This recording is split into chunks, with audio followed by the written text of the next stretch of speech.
ఏంది బిడ్డ ట్రాక్టర్ వస్తా అని ఇంకా రాకపోయా జరా నేను పోయేస్తానా అయిపోలేదేమో నాయనా. ఏమంటే గంటకే వస్తానే 2 గంటలు అయిపోతుంది ఏమో నేను పోయేస్తా మరి నీకు కాలు నొప్పి ఉంది కానీ నేను పోయేస్తాను. పోయేస్తావా సరే మరి పోయి రాపో మామూలుదేగా మామూలుదే తొందర రమ్మని చెప్పు ఏడిపోతున్నా బిడ్డ ఇది ట్రాక్టర్ కోసం పోతున్నాం పెద్దమ్మ. మామూలు దున్నుతుందిగా పొలం కాడికి వస్తున్నాడంట. గంట అవుతుంది ఇంకా రాలే. ఆనంగా రాణిస్తట్లేడుగా బిడ్డ.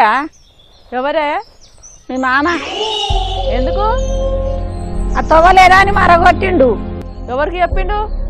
అదే తవ్వలేదా అని చెప్పిండు. ట్రాక్టర్ ఆయన చెప్పిండు పోయిండు. మరి ట్రాక్టర్ ఉండదో వెళ్ళిపోయిండు చెప్పు. ఇలా చెప్పినట్టుండు మళ్ళీ ఏం తెలవలోని లెక్క వచ్చి చిరగొని ఆడుతుండే పెద్దమ్మాడ. చెప్పిపోయిండు ఆ మధ్యాహ్నం ట్రాక్టర్ ఆయన. చెప్తా మరి నాయనకి. చెప్పు పో.